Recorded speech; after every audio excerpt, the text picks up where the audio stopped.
तो मध्य प्रदेश में एक पक्की सरकारी नौकरी का इंतजार कर रहे लोगों के लिए एक बहुत बड़ी खबर है।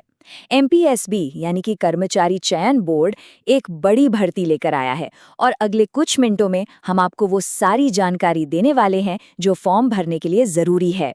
सबसे पहली और सबसे बड़ी बात, इस नंबर को देखिए 1679। जी हाँ, कुल 1679 पद खाली हैं। ये सच में एक बहुत बड़ा मौका है। तो चलिए बिना देर किए सीधे जानते हैं कि ये पद कौन कौन से हैं और इनमें सैलरी क्या मिलने वाली है। ठीक है, तो सबसे पहले इसी में डीप डाइव करते हैं। इस पहले सेक्शन में हम ये देखेंगे कि आखिर कौन कौन सी पोस्ट अवेलेबल हैं, हर पोस्ट के लिए कितनी वैकेंसीज हैं और सबसे जरूरी बात, पैसा कितना मिलेगा।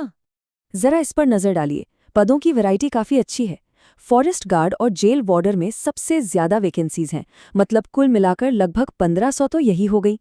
इन तीनों ही पदों का पे स्केल 19,500 से शुरू होता है, जो कि करियर की शुरुआत के लिए एक बहुत सॉलिड बेस है।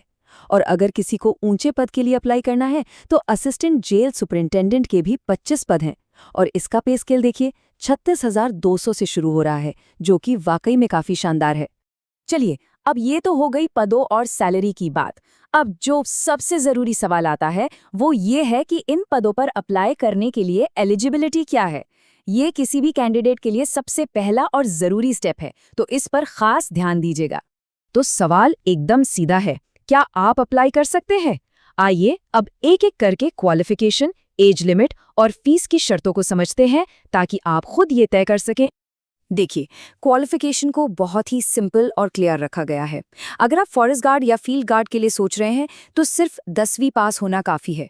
जेल वार्डर की पोस्ट के लिए 12वीं पास होना ज़रूरी है और असिस्टेंट जेल सुपरिटेंडेंट के लिए आपके पास किसी भी सब्जेक्ट में ग्रेजुएशन की डिग्री होनी चाहिए। एज लिमिट भी काफी सीधी सादी है। कम से कम उम्र 18 साल और ज्यादा से ज्यादा 38 साल। लेकिन हाँ, एक बात का खास ध्यान रखना है, आपकी उम्र की गिनती 1 जनवरी 2026 के हिसाब से की जाएगी। ये डेट बहुत जरूरी है, इसे कहीं नोट कर लीजिए। अच्छा, यहाँ कुछ कैटेगरीज के लिए उम्र में थोड़ी राहत भी है। अगर आप मध्य प्रदेश के ही रहने वाले हैं और SC, ST या OBC कैटेगरी से हैं तो आपको सीधे सीधे 5 साल की छूट मिल जाएगी। जनरल कैटेगरी की महिला उम्मीदवारों के लिए भी 5 साल की छूट रखी गई है और इसके अलावा एक्स सर्विसमैन और दूसरी कैटेगरीज के लिए भी सरकारी नियमों के हिसाब से छूट मिलेगी। अब बात करते हैं एप्लीकेशन फीस की। जनरल और OBC कैंडिडेट्स के लिए फीस है 500 रुपये प्रति पेपर। वहीं अगर आप मध्य प्रदेश के SC, ST, OBC या EWS कैंडिडेट हैं तो आपके लिए ये फीस ठीक आधी है, यानी सिर्फ 250 रुपये। और हाँ, इसके ऊपर आपको पोर्टल चार्जेस भी देने होंगे। ऑनलाइन पेमेंट पर 20 रुपये और कियोस्क से करवाने पर 60 रुपये। तो मान लीजिए आपने अप्लाई कर दिया। अब आगे क्या होगा? ये सेक्शन आपको सिलेक्शन प्रोसेस की पूरी जर्नी बताएगा, मतलब एग्जाम से लेकर फाइनल ज्वाइनिंग तक क्या क्या होने वाला है।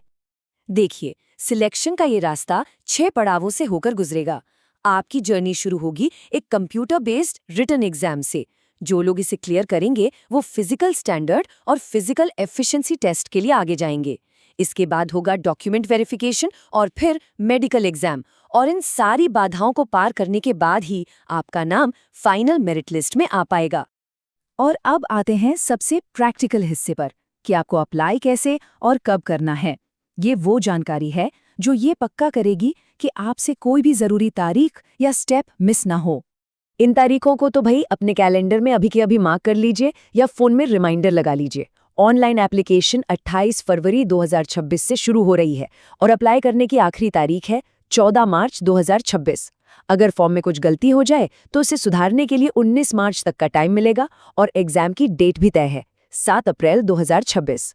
ऑनलाइन अप्लाई करने का प्रोसेस बहुत ही सिंपल है। आपको बस एमपीएसबी की ऑफिशियल वेबसाइट पर जाना है, वहां खुद को रजिस्टर करके लॉगिन करना है और फिर एप्लीकेशन फॉर्म को ध्यान से भरना है।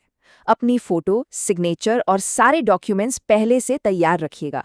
फीस ऑनलाइन पे कीजिए और सबसे आखिर में कंफर्मेशन पेज डाउनलोड करना बिल्कुल मत भूलिएगा। इस बात पर मैं एक बार फिर से जोर देना चाहूंगा क्योंकि ये सबसे क्रिटिकल डेडलाइन है। किसी भी हाल में 14 मार्च 2026 की तारीख को मिस मत कीजिएगा। अपना एप्लीकेशन टाइम पर सबमिट कर दें। तो ये थी MPESB की 1679 वैकेंसीज से जुड़ी पूरी की पूरी जानकारी।